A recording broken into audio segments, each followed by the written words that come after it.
Welcome back, episode 35, ladies and gentlemen.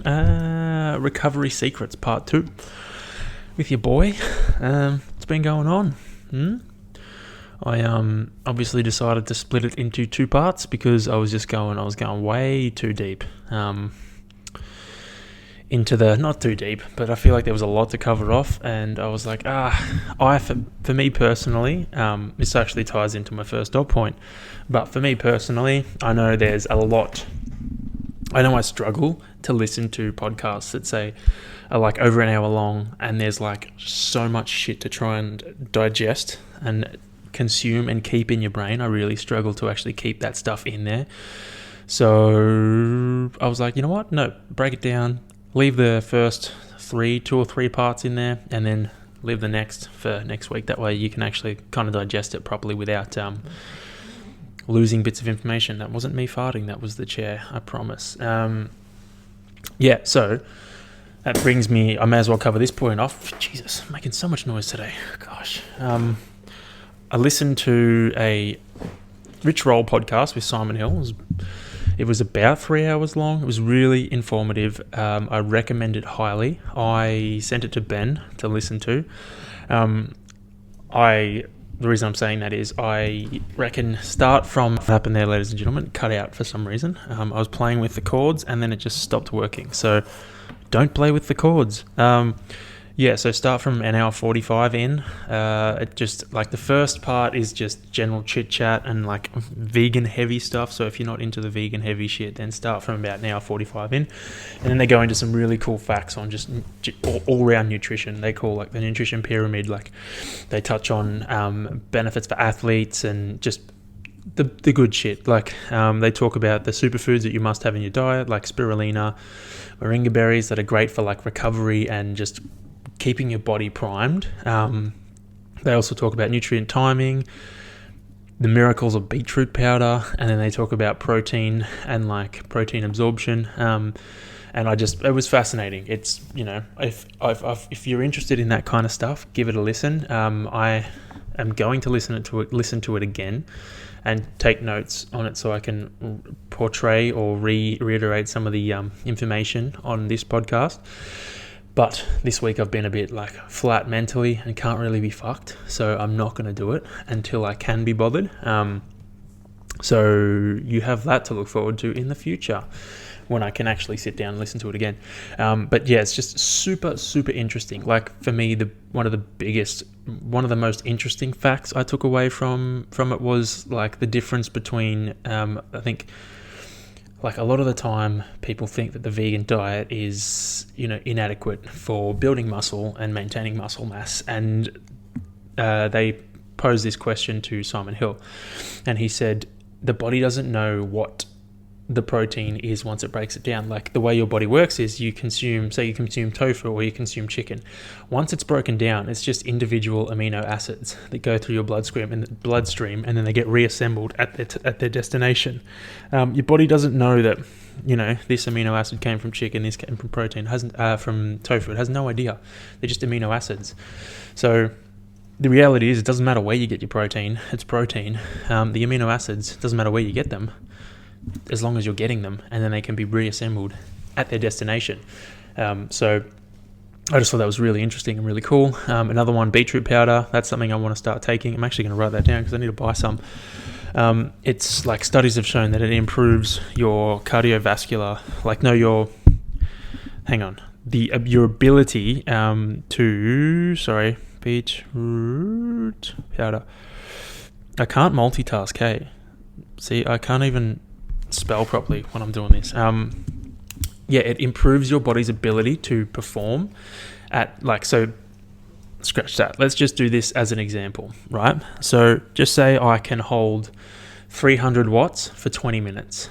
If I took my beetroot powder in the morning, I could probably hold 300 watts for 30 minutes or 40 minutes. Or I could hold 330 watts for 20 minutes. Like it just increases your performance that much. Your muscles need less oxygen to get to them. So it's almost like training in altitude or training at altitude, getting fitness up there, then coming back down with the oxygen-rich air. where I am. So pretty cool. So I'm going to start looking at taking that. But yeah, they touch on stuff like that, nutrient timing. It's just all sorts of good shit. So give it a fucking listen. It's on Rich Roll's podcast. Plus, they're both really cool to listen to. They're not, they don't have shitty voices. They got like nice voices. And Rich Roll's just a fucking champion. So give it a listen. That ties in perfectly with the next thing. So Noah, recommended that to me. I got to just calm my shit. Noah recommended that one to me. He listened to it. He's like, listen to it. They've got so much cool shit in there. And he raced the Mooloolaba Olympic distance triathlon on the weekend, and he came 5th in his age group, which is fucking awesome. And he said that means he's basically confirmed to be going to the championships in Abu Dhabi, which is fucking huge. So big congrats to Noah. I'll have to have another chat to him. I'll catch up with him during the week or next week. Just talk a bit of shit, not on the podcast, but just in general. So that's fucking cool. He put in a lot of hard work, so I'm glad to see him rip that one through. What else happened during the week? So when did I record this? Last Thursday, I think. So on Saturday was a pretty flat chat day. I didn't train on Saturday. I just helped my brother out with some stuff. I was fucking exhausted by Saturday night. Went to Red Sparrow again, and it was fucking amazing again. Cannot fault that place. It is the bomb. Got the vegan like barbecue chicken pizza again. It was just the fucking best. I loved it. I'd almost go there again this weekend, you know. So that was fucking sick. Went there, then we went and got ice cream at what was it? Well, I got ice cream. Caitlin got another kind of frozen dessert thing from Boys and Girls in Fitzroy, the veggie bar dessert place. Oh, it was fucking delicious too. I ate all my ice cream, and then I ate some of Caitlin's as well. Delicious. Then Sunday, I went for a run. It was a 16k run planned, but I went for 20. I don't know why, but I did.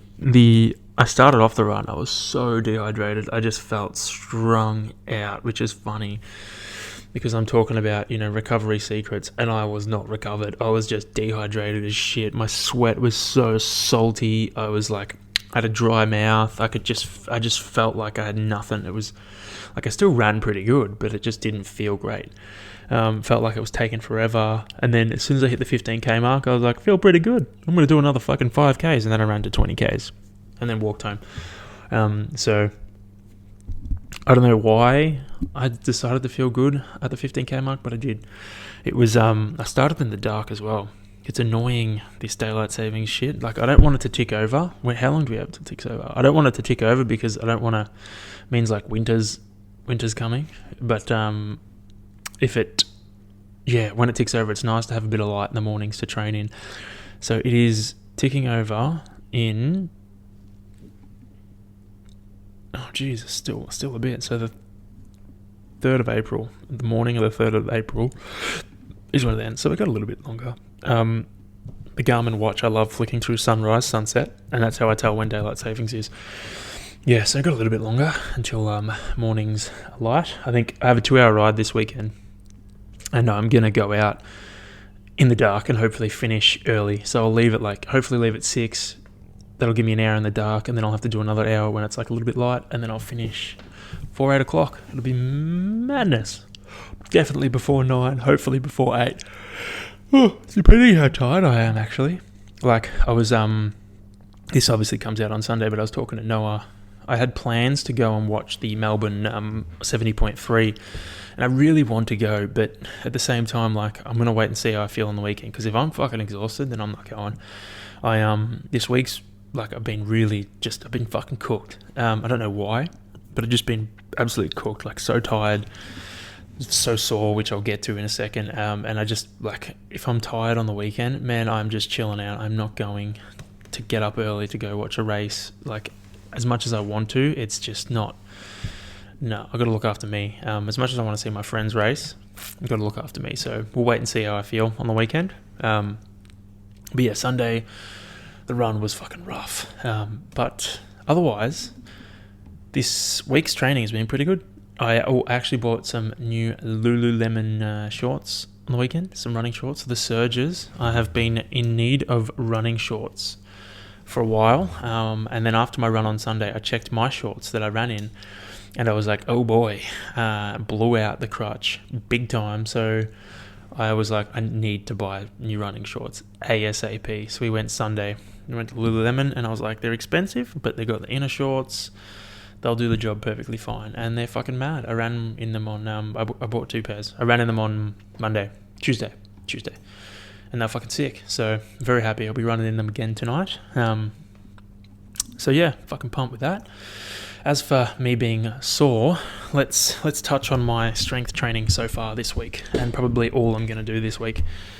On Monday, I did a killer fucking leg workout. I just felt like I really want to work on my squat. That's been my kind of goal, the underlying goal for getting back into strength training. Like, I want to get better at my squat. Like, my deadlift's fine, and it's going to be fine. Like, it's something that I come back to, and I'm still reasonably strong.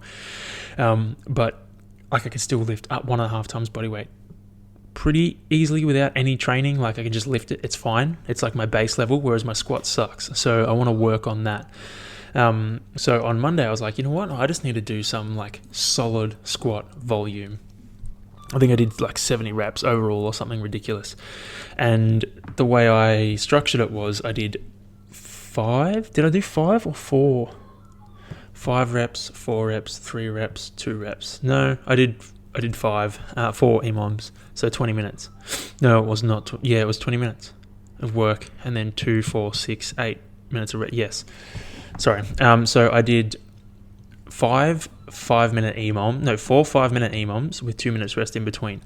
And the way it was structured was like the first 5 minutes were 5 reps at 65. Then the next 5 minutes was 4 reps at 75. Then it was 3 reps at 85. Yeah, then it was 3 reps at 85. Then it was 2 reps at 90 for the last 5 minutes. Or it might have been 80 and then 90. No, it was 85 then 90. And it was like, it got rough. My legs were hurting towards the end, obviously, because it was just a lot of volume. I really wanted to get the main focus of the whole session, or the main focus of that particular component, was just to try and maintain really strong form throughout the squat. Like, take my time with each rep, really make sure I drove in the right areas, kept my abs on, tried to brace properly, and felt strong throughout the movement. And I did. It was great. I think I picked the right weight for the reps as well. Like, I didn't start cramping or like blowing out anything major, which was good. In the past, I've done workouts like that where I'm like, no, I'll pick a really challenging weight, and then like after the second set, I'm like, quads are cramping. I'm like, oh gosh, I don't know if I'll be able to get back up, and then I'm completely written off for like 6 days. Whereas this one, I was probably only written off for 2 days, 3 days. I'm still sore today, so maybe 4 days, but it wasn't as bad. So yeah, that was good. Then I did some knees over toes lunges for the next part, which was really nice. Just trying to strengthen up those knees, And then I did some shoulder stuff to try and help my shoulders because I'm doing a bit of swimming, like 10Ks a week, and I have been for a while, but I haven't done any shoulder strengthening exercises specific to swimming and stuff like that. So I really tried to do a bit of that, and did a bit of core, and it was great. And then I woke up on Tuesday and I was fucking sore as shit. My legs were cooked. I still managed to do my run and my ride fine, but then yesterday came around, and I was like, holy fuck, I couldn't even get down to pick stuff up off the ground. It was ridiculous. My quads were so sore. They still are. It's Thursday today, so Wednesday was yesterday. So fucking sore. And then I was like, yesterday I did some strength work, and I decided again, I was like, no, I want to do more squats. Oh my god, apologies for yawning. I was like, no, I want to do more squats. So I did more squats. I did another EMOM, 10 minutes, I think it was. Yeah. Or was it 12? No, I think it was 10 minutes. Actually, I got it written down in my workout notes, so I can tell you right now. 10 minutes. So 10-minute EMOM, 2 back squats at 90, and 8 hanging knee raises.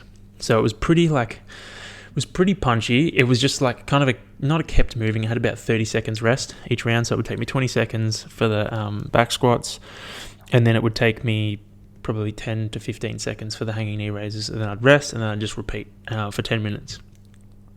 And I tried to focus on really keeping it tight. Like 2 reps at 90 was like, it was heavy, but it wasn't too heavy, so I could continue to come back and really focus on driving. Got to the last round, it was a bit spicy, but otherwise I felt pretty strong. Really tried to get down in the hole and drive out, which was nice.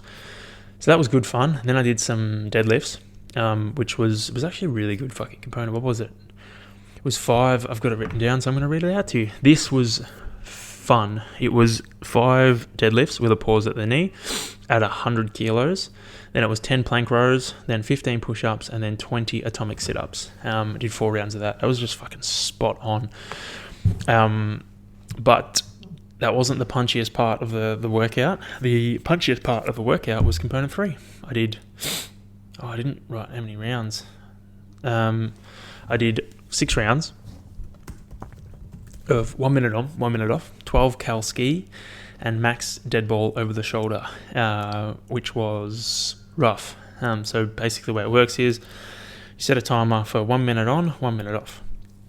Then once it goes, you get your ski done as quick as you can, and then in the remaining time of that minute, you do as many dead ball over the shoulders as you can. I was getting about 35 seconds worth, so I hit 4 for the first 2 rounds, then it was 5, 6, then it was 5, 6 for the last 4 rounds. It was very, very painful. I did it at 55 kilos. It hurt a lot. I'll put up a video probably by the time this comes out, but it was rough. It was one of those ones where like your lungs feel like they're going to come out of your fucking body. So like I haven't done any of that stuff lately. It's because I've been doing my Ironman shit. Like most of my efforts are, like hard efforts for my bike, maybe like 3 to 5 minutes long. And then hard efforts on my run are the same. Like really hard efforts are generally 3 to 5 minutes, and then swimming the same, unless I'm doing a 50 meter. But you can't replicate the same burn in the swim as you can unless you hold your breath as you can in this. So I don't really get any of those like maximal 1 minute efforts, because I recorded this at like 10 o'clock in the morning. You wouldn't think I'd be fucking this tired, eh? Yeah, I don't do any of those short maximal efforts anymore, because my sport is long distance. I got to be racing for 4 hours, 5 hours nearly. I'm not going to be doing 1 minute max efforts. So I'm enjoying doing a few of them lately. I've done some pretty rough ones last couple of weeks, which has been fun. As I'm calling them fit checks. So that'll be another fit check. But it was good fun. I'm enjoying doing that, like blowing the heart rate out. And then I finished with 3 rounds of bicep curls and tricep overhead extensions. The good stuff, purely for the veins, is what I said. That's really all it was, just for the veins. And then what was I? No, then right. Oh, so I know like.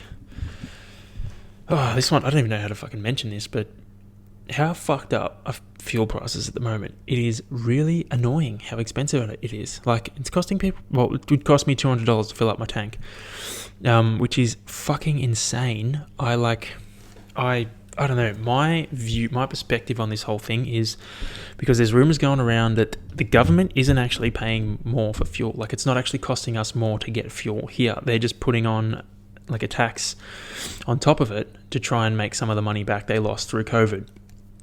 And I think that's fucking stupid. I think it should be the other way around. I think if fuel is costing more, the government should be subsidizing it, because fuel keeps the economy going. Fuel keeps everyone moving in the right direction. It's like a necessity. They should be subsidizing it to keep it at a reasonable price so people can still fucking go to work and do things. Whereas if they keep fucking flogging us and charging us this much money for fuel, people are just going to be like, well, what the fuck's the point of driving? There's no point. If it's costing you, if you drive all day for your fucking business, that's ridiculous. You're going to be burning so much more money just from driving around than you would be just hanging out at home, getting a working from home job. So I think they're fucking up by making it more expensive. They should be taking more care and trying to give back to us a little bit. Don't be stingy. Fucking assholes, but it's very annoying. I hate seeing fuel so expensive. I don't want to drive. It's just, it fucks me off, to say the least. But yeah, what can we do? Nothing. I just got to wait it out, and hope for the best. In other fun news, I shaved my legs completely. I usually trim them with the clippers, but I'm getting sick of doing it every 2 weeks. Just like my hair, I haven't done my hair this week. I'm getting sick of doing it every 2 weeks. But I know that if I do it this week, then the lines are already there and I can just follow them. So I think I'm probably going to do it after I do this podcast. But yeah, I was getting sick of doing my legs every couple of weeks, so I haven't shaved them completely for like 3 years because I was getting sick of ingrown hairs. So this is the first time in 3 years that I've shaved them completely. So I'm a bit nervous about getting ingrown hairs because I don't like them. They're annoying, but it's too late now. Like, the hair's off. I've got baby legs. Thor have baby legs, but they're gonna look pretty jacked. I hope. So we'll see how that goes. But yeah, shaved them this morning after my ride. Speaking of, so it's going back to the workout yesterday. I was like, I felt pretty good yesterday. I was pumping. I had a swim. Yeah, I had a swim after training, whatnot. And then I want to get comfy. Pull this back here. Yeah, had a swim after training. And then I'm just resting this on my sternum. I went... where the fuck am I talking? Yeah, that's right. I was like, I felt pretty good. I was like, damn, I'm going to pull up pretty good from this session. And then I woke up this morning and I was like, oh gosh, what have I done? I jumped on my bike and I had a pretty tough trainer set. I ended up having to bail. Like, I managed to get the first effort out. It was like 5 minutes. This is probably going to mean nothing to any of you unless you do triathlon, but it was like 5 minutes at 290 watts, which is like 95? No, it's about 90% of FTP for me. And then it was 3 minutes at just above at like 105% of FTP. So 2 minutes at 105. So it was like 5 minutes at a pretty rough, almost threshold pace. And then it was like a couple of minutes above threshold. And it just burnt my legs out on the first one. And I was like, this is fucked. My legs are just cooked. So I had to just not can it, but I had to just drop everything right back to where I could manage it, which I think is why my training went really well in the last block leading up to Geelong, because I didn't do any strength work, which meant I could hit sets like that and actually get benefit from them, rather than letting them fall to the wayside and not being able to complete them like what happened today. Not saying I'm annoyed about it. Like, I love doing my strength stuff, so like, I guess it's just going to be something I have to try and play with. I have to try and maybe structure shit a bit better. I'm sure my legs aren't going to be this sore all the time. I'm only 3 weeks back into it now. Yeah.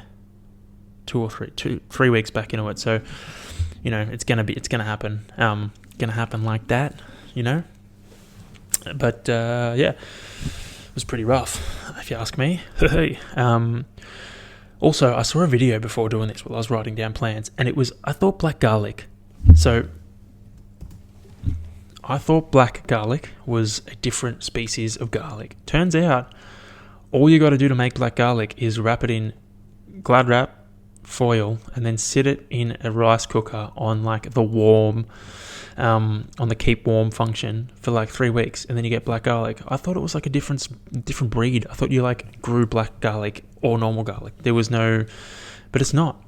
I had no idea. I thought black garlic was this fancy fucking kind of garlic. It's not. It's just normal garlic that's been left there to like almost not ferment, but kind of ferment for months. And it's meant to have a far less strong, punchy flavor and just a nicer, more subtle garlicky flavor. I had no idea. I thought it was a different species. Anyway, that was I saw that before doing this, and I was like, I'm writing that shit down. I think that's interesting as fuck. And then, I can't believe I didn't mention this from the get-go. I got some new glasses.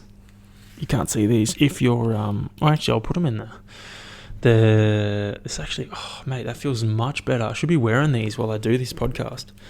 I might wear them for the rest. I'll put it in the on the cover slide photo thingo. Thought I was wearing my shitty t-shirt just for a second there. I've been wearing like, I have these Nike t-shirts that I've had for like 10 years, and they're old as fuck, like ripped apart, thin as, and I like wearing them around. It's like you could call them a pajama top, and I thought I was wearing that for a second. I was like, oh shit, but I'm not. Oh, wearing a nice t-shirt. Oh my gosh. Anyway, I've tried to plan this so that I know when to shoot off to the other part. So now I will hand off to the section I recorded end of last week. So this is going to be the next few. Where did I get up to last week? See, I probably should have fucking thought about this. Any help? Okay, physical and mental stress. Right. So, I'm gonna palm off to last week's recording. You'll hear it might sound different. I don't know. It'll probably sound exactly the same. You probably won't even tell if I didn't tell you that we're gonna swap. So I'm gonna move on to the next parts of the pyramid, 3, 4, and 5 being stress management, physical and mental, recovery therapies, and recovery tools. Obviously last week I covered off sleep, nutrition, hydration. These ones are like still very important. The next one particularly, stress management, is very important. Then recovery therapies and recovery tools are just like the cream on top. The cream and cherries on top of the pie, like the vegan cream and the vegan cherries on top of the nice pie. They're not super important. They're not like the flour and the fucking plant milk. They're like the extra little bit on top. So I think that was a pretty good analogy, don't you? So yeah, they're a little bit on top. The dessert, the nice touch to the meal. So I hope you guys enjoy it, and I will be back as soon as that finishes. I don't know if you'll tell or not, but yeah, I'll be back right after that finishes. Enjoy, my crew. Up to number 3 on the recovery hack pyramid, coined by myself. Probably not, but anyway. Number 3 on the pyramid is stress management. Now, this is referring to both physical stress and mental stress. Physical being training, maybe your work if you got a hands-on job, stuff like that. Mental stress is just life, shit that happens that can weigh down on you mentally, family members passing away, dogs getting sick, dying, whatever. Someone being an asshole to you, someone almost get an accident, that's mental stress, everything. So this is third on the pyramid on the way up. And if you can manage your stress, it's just going to make your life a bit easier. Your recovery is going to be better. You're going to be feeling on top of the world. So I'm going to touch on physical stress first, and then I'll go into mental stress. So physical stress, I always struggle with this one. With this one to date. Really difficult for me to do. That's why I have a coach. She helps me a lot. If I was to program for myself, I'd probably bury myself. But like the hard part about this for me, and I'm sure it is the same for a lot of other people, is knowing when you're like actually finding it hard or whether you're just pussying out. You know what I mean? Like whether you're actually in need of a break or whether you're just being a bitch. So I really struggle with this one. There are days where I wake up, I'm like, I don't want to train today. And I'm like, but you've just been a pussy. But there are days where I wake up and, I don't want to train. It's because I'm I'm really tired and I need a break. So you got to learn where the line is. But thankfully, I have a coach and she does that for me because she understands, how I go with training, and she'll program, ebbs and flows in my program for that. Another good way to manage physical stress. So obviously managing your training load overall is the best way to do it because you're essentially managing it before anything goes wrong.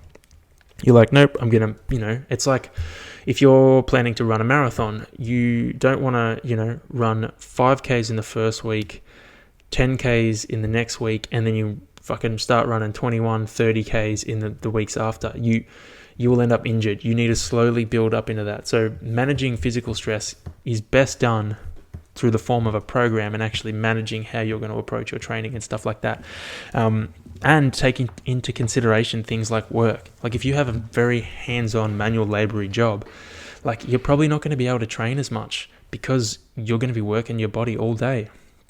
But in the same time, like, you need to take that in consideration with your program. Like, if you're training to compete in Ironman and you spend all day, physically laboring, then it's like, that's going to condition your body to a certain extent. So you might just need to complement that with some other training, and then you'll be fucking ready to go. So you've really got to take into consideration everything you're doing physically, around the table. If you have a sedentary job, then you could probably do a bit more because you're not doing enough you're not doing a heap during the day. So your body's in a good position to do it. You also might need to do a bit more stretching because you're sitting down. But we're talking about managing the stress, not the recovery side of things. Anyway, another good way to manage physical stress is recover while exercising. Now, this one I got taught during my Ironman training block. Again, mentioning that like I did last week. It was the purpose of the Sunday run. Like, you would smash yourself on the Saturday and your body would just be completely broken down. Then come Sunday, you got to go for a 2.5 hour run, and your body's already fucked from Saturday. You've already done, Saturday was usually 8 hours. You've already done 8 hours of physical activity. Your body's smashed, and you come to Sunday, you got to run for 2.5 hours. The purpose of that run was not to go out and run hard. It was to just run at a comfortable pace for 2.5 hours and get time on the legs and help aid the recovery process. It was almost active recovery. Same as the Monday session. The Monday swim was never hard. It was always just a swim to aid the recovery process while getting some volume in. That's the best way to do it. If you need to train, a stupid amount of time, then start to incorporate some active recovery sessions within it where you can build your volume while also recovering. That might be 30 minutes of steady state cardio on a bike. It might be a nice easy run. If I were you, I would avoid running. The only reason with the Ironman, it was because you needed to build that run leg. But if you could avoid running, it's pretty high impact. Swimming is better. Swimming is probably the best thing for active recovery stuff. I love it. It makes up a big chunk of my program, and it always helps. I noticed when we couldn't swim, I was feeling the pinch in my training more because we were, subbing in more of other stuff. I felt it. It hurt. As soon as we got back to swimming, it was like, this is nice. You get that recovery, you get to break your muscles down, move it without, putting heavy loads through them. So really try and incorporate some active recovery stuff in your training if you want to try and build that volume. If you're looking to, put on muscle, that's why bodybuilders, they walk for cardio. That's a good way to build cardio, do cardio without impacting your body too much. So I feel like I went a bit on track there, but managing physical stress, if you want my overall opinion on the best ways to manage your physical stress, program. If you program it right, you're not going to have to deal with that problem. And try and stick to the program. Don't go too far off. If you go too far off, that's where you risk injury. So program and stick to the program. Now, managing mental stress. This one is a little more complicated than the physical stress because it's easy to program something. If you program your physical activity, you know exactly what you're in for and you can do it.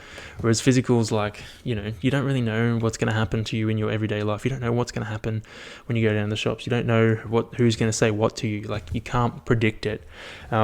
So there are a few ways that I try and monitor mental stress. This is not my forte. This is stuff that I'm kind of picking up through seeing my psychologist. So just helpful little things that I'm picking up to try and help manage mental stress instead of just burying it, trying to actually, face it and deal with it and kind of move past it. So the first red flag for me is how I'm acting towards people around me. If I'm getting a little snappy, a bit narky, a bit short, then it's all right, what's going on? So then that brings me to my next question, oh, hang on. No, that's in the next part. But yeah, if I'm getting a bit snappy, a bit narky, then it's all right, well, what's actually going on? Why am I reacting like this? You might feel like you just want to lay around in bed all day. You just feel like you just can't do it anymore. You just want to lie in bed. It's another telltale sign. It's all right, maybe you're getting a bit too overwhelmed mentally at the moment. For me, it kind of goes hand in hand with training. If I start to overload myself physically, then mentally I start to get overloaded as well, and then I start to feel like I just want to fucking quit. That's when I know I need a bit of a break, or even just to dial it back a bit. Do you feel overwhelmed by the thought of everything? Like, if you feel really overwhelmed by the thought of absolutely everything, then you probably need a break. Do you feel like you just want to disappear for a few weeks? Now, this one gets me when I'm like really ready to fucking snap. Like, if I get the feeling like I just want to disappear for a couple of weeks from the face of the earth, that's when I'm like, all right, you need a break, man. You need to fucking chill out. And the way I kind of do that, if any of these are really kicking off, then what works for me is try diving deeper into it. Like, why are you acting this way? Like, what has caused you? What's happening at the moment? Or what have you experienced that's kind of causing you to react the way you are towards other people, yourself, situations? Like, why are you short-tempered? Why are you acting the way you are? Like, what has kind of caused it? What is the root of it? Set aside time for you. So I usually use my I have been using my long runs. I'll just, instead of listening to a podcast, I'll just take the headphones out and I'll just think about it, process things, try and take in take in nature around me, and just absorb it, because that helps me process things that have been bothering me, things that might be working me up, stuff like that. It really helps me process and get through it. Another one there, get into nature. Get into nature and get out there and just absorb it. Hang around dogs. Dogs make you feel fucking fantastic. Or pets, for that matter. It doesn't have to be dogs. It can be dogs, cats, fucking cows, whatever you want. Animals always make you feel better. So, go hang out with them for a bit. They don't judge you. They don't say anything. Just fucking speak to them. And they'll make you feel over the fucking moon. Could be speaking to someone, could be a friend, a psychologist, a partner, anyone. Speak to someone about it. Why is it bothering you? What's happened? Maybe they did something. Speak to them and just tell them, oh, when you did this, you made me feel this way. Doesn't mean that you've done something wrong. It's just that this is how I felt, and I need to try and work through that. And I don't understand, why, and just kind of talk through it. Don't accuse them of making you feel that way. Just say that it made you feel that way. It's not their fault. It's just, you felt that way because of maybe something that happened to you in the past. Take a day off. Take a day off without putting any pressure on yourself to perform. I heard a quote, perform to a certain standard. I heard a quote recently that was like, if you sit down on the couch to unwind and watch Netflix, or switch off and watch Netflix, or go on social media or whatever, but the entire time you're sitting there thinking of all the things that you need to do, then you haven't switched off. You're still switched on. If you decide to set yourself, all right, this evening I'm going to do nothing but watch Netflix, then sit down and watch Netflix. Fuck everything you've got to do. Just sit down and pay attention to watching Netflix. That's your task. Don't worry about anything else. Give yourself time off. Get immersed in whatever you're watching and just enjoy the shit out of it. Don't put pressure on yourself to do other stuff. These ones, managing mental stress is really complicated. Physical stress is easy. It's my fucking, not my cup of tea, but it's easy to understand. And it's literally just follow the program. Next up is, recovery therapies.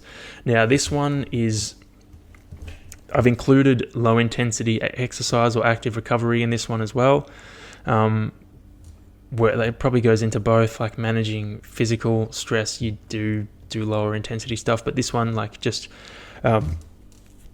managing low intensity exercise is a recovery therapy, because it helps blood flow, helps move toxicity in the muscles, gets everything moving again, and it just breaks everything down, breaks down that soreness. If your legs are sore, get them moving. Do something to get them moving and get the blood flowing there. Even if you're injured, I remember I did my ankle 3 or 5 years ago. I don't know. I did my ankle, and I was told it was it's going to take 6 weeks to get better, and I needed to get better in 2 weeks so I could play a game of football. And I spoke to my physio and I was like, what do I need to do to get it going? He's like, move it. The sooner you get it moving, the sooner you can start doing things to rehab it and get it stronger and get it back. So it was just move it. Get the blood flowing, get blood there, and it would pull out all the toxicity, pull out the fluid, ice it to reduce the swelling, and just get it moving through full range of motion. And I was back in 2 weeks. So movement is works wonders. Most injuries, the quicker you can get back to moving, the quicker you're going to recover. Obviously, listen to your physio. Don't go moving something that's snapped and then snapping it even more. But if you can move it, fucking move it and get going. The sooner you can put pressure on it, fucking use it. Next up, cold plunge. Great for reducing inflammation. Increases blood flow. Like, think about it, jump in, all your blood rushes to your core to keep your core temperature at a nice level. Get out, blood rushes everywhere again. So like, it just helps flush things out and increases blood flow. Plus it helps building tolerance of the cold. Sauna, increased production of heat shock proteins, which increases, or it's shown to increase protein synthesis, which helps repair muscles. It's also shown to reduce all-cause mortality by, like, for everyone who uses, I think, more than 60 minutes a week. If you do sauna for more than 60 minutes a week, it reduces your all-cause mortality by a ridiculous amount. Motorbike sounded like it was a fart. Yeah. Also increases blood flow, and it feels fucking cool. So, and you get better at dealing with heat. So with the cold plunge and the sauna, you get better at tolerating heat and better at tolerating cold. It's the best. Stretching is another recovery therapy, or what I'm calling it. Sitting down and do some active stretching or passive stretching, either way, whether you're like moving through range of motion or sitting there holding a stretch. Great way to, recover, loosen up muscles that might be tight and might be forcing you into uncomfortable positions. Mine is my back. If my glutes start to get really tight, my back starts to go, and it doesn't feel very good. So I usually jump down, I'll do some stretching on my hips, my glutes, hammies, and just try and loosen that whole area up and get it functioning at its optimal level again. Another therapy is massage. Again, it increases blood flow to the area. Like, you go see a physio or a massage therapist, they're going to get down, they're going to, what they do is they get down and they, what's it called? Like micro tears in the muscle, and it just increases, it draws more blood there. The same as dry needling. They get in, they get right to the spot, and it creates, a bit of trauma, draws blood there, and it helps heal the injury. And this one goes like, I know I take magnesium for my sleep, but this is a different magnesium. Take magnesium for muscle soreness, I think. So you can either have an Epsom salt bath, which is basically magnesium, or you can take a magnesium supplement to help aid muscle recovery as well. That's another fantastic recovery therapy. It's simple, just fucking smash some magnesium and you're good to go. Now, for mental recovery therapy, you can see a psychologist, which can be expensive but also beneficial, or float tank. Do things that make you feel kind of relaxed, happy, free, and like don't put pressure on you. Like, for me, I like cooking. Sometimes I'm like, great, I'm just going to cook, and that's a bit of a release for me. It makes me feel good. So do things that make you feel good, basically. Now, number 5. Number 5, recovery tools. Now, these are more of an added bonus or an added privilege to the recovery pyramid. Not necessary at all, but they help. So this includes things like massage boots, massage gun, foam rolling, lacrosse ball, scrape tools and shit like that. They're not a necessity. You're not going to fucking, die without using them, but they help. And if you're at the fucking top level, any little bit you can get ahead helps. So, for me, I've got all these things. I've got massage boots, I've got a massage gun, foam roller, and lacrosse ball. The massage boots are great to just lie down, and it helps, again, increase blood flow to the area. It breaks down the muscle and it just gets blood flowing there. Massage gun does kind of the same thing. But you've got to be careful with the massage gun. If you have a torn muscle, you don't want to be punching the fuck out of it with a massage gun. Not what you want to do. You might want to foam roll it gently to try and create increase blood flow there, but you don't want to punch it with a fucking massage gun. So yeah, these are just more so tools. They do help loosen up certain areas, and they do, like, the lacrosse ball really helps getting into areas that you fucking might not be able to get to otherwise with other implements, but they're not a necessity. They're just more of, like I said, an added bonus to help, get you that extra couple of percent. Like if I was to break down the pyramid into percentage, let's say sleep is 40. So let's see if I can get the math right first go, right? So sleep is 40%. Then hot nutrition is 30. So that gets us 70. That leaves us with 30 for 3. Then we go 20 for, what was the next one that we covered last week or covered this week? Yeah, so, fucking hell, mate. Sleep's 40. Nutrition, hydration, 30. Stress management is 20. Recovery therapies are, say, what's that? We've got 10 left. Say recovery therapies are 8%. And recovery tools are 2, or even 7% and 2%. Yeah, that's how I kind of view it. So sleep is 40%. Nutrition, hydration, let's say 30%. Stress management is, say, 15%. Then I've changed the percentages on myself. Here we go. Plus 30 plus 15. That gives us 85, 15 left. Right. Then recovery therapies 10% and recovery tools 5%. Let's say that is the way it works. But yeah, those are my recovery secrets from what I've learned, what I've kind of learned through my experience of doing this whole thing. Take it or leave it. I just thought it would be interesting to put out there. My main priorities, my priorities are in order of the list. Like for me, recovery tools, use them when I, have the time to do them. Even recovery therapies, I only really do that stuff when I got the time to do it. For me, the top 3 are the big 3, the bottom 3, sorry. Sleep, nutrition, hydration, stress management are the most important ones to hit. If you can hit them, great. Anything else on top of them is just an added bonus, a luxury. You don't need to do it, but it always helps. So yeah, I hope you guys enjoyed that. I think I've split this into 2 parts. So I'm recording this last week, or the week, when I recorded last week's one, but you're not going to hear this for 2 weeks. Don't overcomplicate things, Anthony. Just, put it out there when you put it out there. So I'll sandwich this in between some other shit. But yeah, hope you guys have a fucking fantastic week, which I'll probably say after this anyway. Adios. And me from the present is back, although it's both in the past for you. I don't even know what I'm talking about. Hopefully you enjoyed those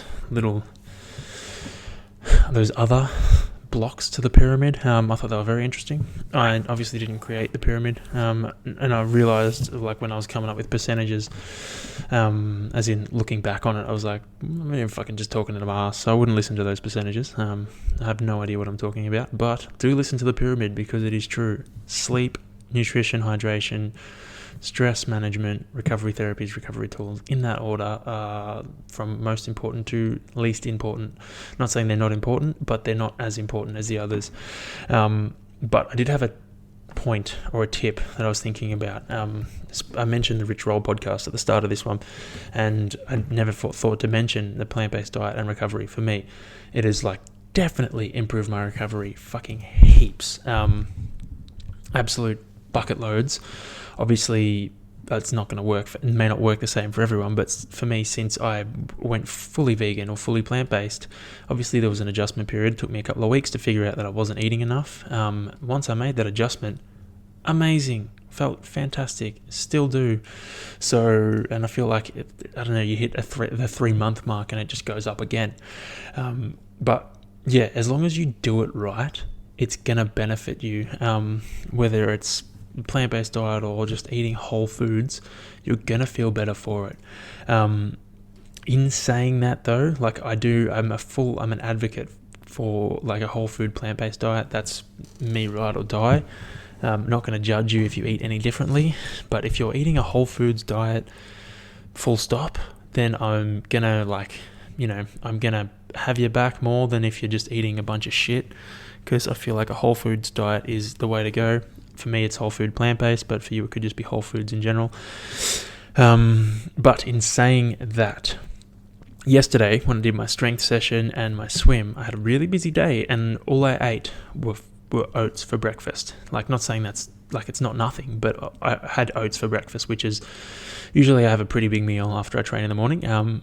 This was not that big, and I knew from last week, I went to my swim at like 1:30 after eating at probably 10:30, and I just fell flat on my ass. It hurt, like I felt like I was going to die in the pool. And I knew from experience, I was like, I can't have that happen again. All I brought were my oats. I didn't bring another snack to have before my swim.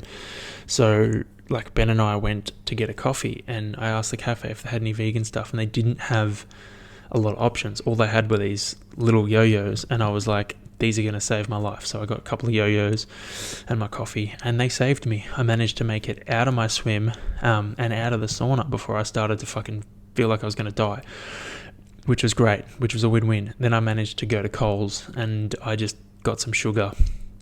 I had some Scoop and Whey lollies and bought some Coles cookies, and they saved me even more. So like, I mean, I could have made better. I also got some peaches, but I could have made better choices in that time. But the point of me saying all of this is that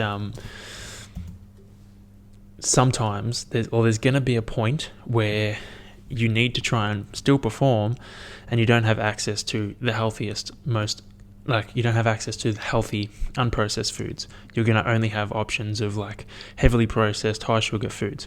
And in those moments, you are far better off having the shit processed sugar-filled food than not having any food at all if you want to perform. Because if you don't have any food, you're going to go in there and you're going to go fall flat on your ass.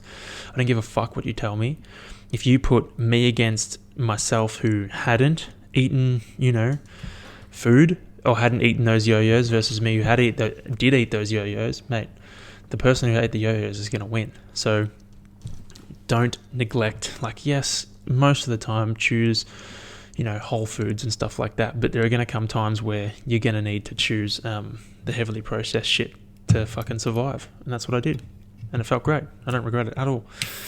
And those cookies were pretty good too. The ones from Coles, the vegan cookies, the chocolate salted caramel, they're pretty fucking delicious. I was getting so thirsty. Oh man. So just to go over a summary of the recovery pyramid, at the bottom of the pyramid, sleep, then nutrition, hydration, then stress management, being managing physical and mental stress. Then above that is recovery therapies, and right on top, the cherry on top of the cake, is recovery tools. Simple, work on it the way, Maslow's hierarchy of needs. Tick the bottom one off before you move to the next one. Get your sleep dialed, then focus on nutrition, hydration, then focus on stress management. Work your way up. Don't focus on recovery tools before you've figured out how to sleep properly, because it's not going to do much for you. Fucking stay at it. Anyway, moving on. I am feeling so strong at the moment. It is fucking awesome. I am feeling strong. Even my swim yesterday, I was a bit fucked, a bit sore, but I felt really strong towards the end. It took me about 1,500 meters. After that, I was flying. So feeling really strong. Even my exercise, even my strength stuff, I'm feeling pretty strong too. I'm just moving well, so that makes me feel strong. Very happy with that. I just feel, I feel like I'm just eating the right amount of food at the moment. I haven't pegged back my eating. I'm probably eating more than when I was doing my Ironman stuff. So I'm still doing my Ironman stuff, but my previous training block before Geelong, and I'm feeling really good for it. So I'm going to keep doing what I'm doing. I'll save that. No, I'll talk about it now. I was thinking, I don't know what I was watching, but I was like, I'm very intrigued by the perspective, or the prospect. I don't know, the prospect of mushrooms and the introspective nature they're supposed to bring. So I don't know, maybe not. Maybe I might try, maybe I won't try. But I'm very intrigued by it. So if anyone has any stories that they want to, tell me about, I'd be all ears, because I am very intrigued by the prospect of them. In saying that, the prospect of introspective natures and whatever, I feel like after seeing my psychologist for a while now, I feel like I can read people better. Like I've always been able to read people pretty good. Just pick people apart just from like, I don't know, I think the way or what I determined by speaking to my psychologist is, growing up, I had to read the room pretty quick to like try and make myself feel safe. So I've always been able to read people pretty well. So she's just helped me read people even better because I'm learning how to read myself, which is interesting because I can tell when people are full of shit very quickly, whether you're lying to me or to yourself. I can tell. I can pick it apart straight away. Like I know it's weird. It's not a good thing. Well, it is. It isn't. Like I know if you're telling me you're going to do something and you're not going to do it. Like I can tell straight away. I'm like, you're full of shit. I don't know how. I don't know how to describe it, but I can tell.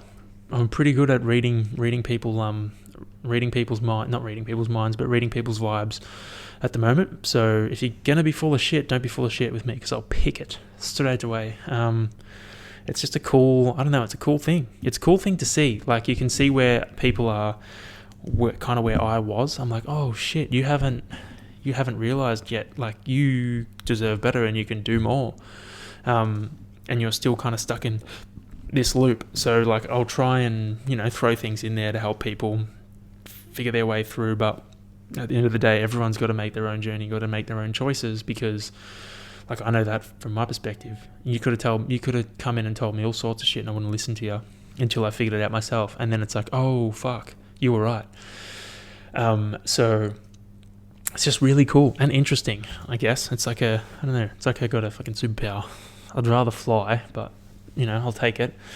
And then, that's it, I guess. That's all I got for you today, except one more thing. So Caitlin and I were watching The Chase, or The Chaser, last night. It's like a quiz show. And they had this lady, they call her the Dragon Mum or whatever, and they were like, every time someone comes up to like battle her with questions, they like, oh, we're bringing out the Dragon Mum, and it looks like they're releasing her from a fucking cage. And I just pictured, I don't know why my imagination went there, but I just pictured her out the back, why can't I talk? Out the back, locked in a cage, just rattling off quiz answers, like 1969, World War II, the nuclear bomb, 1876, just in a cage, rattling off quiz answers, and then the next person to battle her comes up, and then they unlock the cage, and she runs out there with fucking answers, just saying all sorts of shit like Alabama grass, the pine tree, the possum, and then they're like, all right, calm down, we're going to ask you some questions. I just thought that was quite a funny tangent to go on. But yeah, happy days. I'll put my glasses back on. Oh, right. So I was trying to get, when I first put these on, I was trying to get this, I saw like a little mark on the inside of the glasses, and I was like, what the fuck is that? I was, trying to wipe it off. Like I tried probably 4 or 5 times, and I was like, what the fuck is that? Couldn't get it off. And then I took the glasses away from my eye, and I looked at where the mark was, and I was like, oh shit, it's a reflection of my eye from the inside of the lens. And I was like, oh, I've just been trying to rub my eye off the lens for the last 10 minutes. Hilarious. And then it led me to remember back to when I was buying the glasses. The lady was like, would you like to add the anti-reflection coating on the inside of your glasses for an extra $50? And I was like, no, I've never needed that in my life. No, I will not. So I'm convinced that they made them extra reflective, just to spite me. I was going to say reflectionary, but I figured out that wasn't a word halfway through saying it.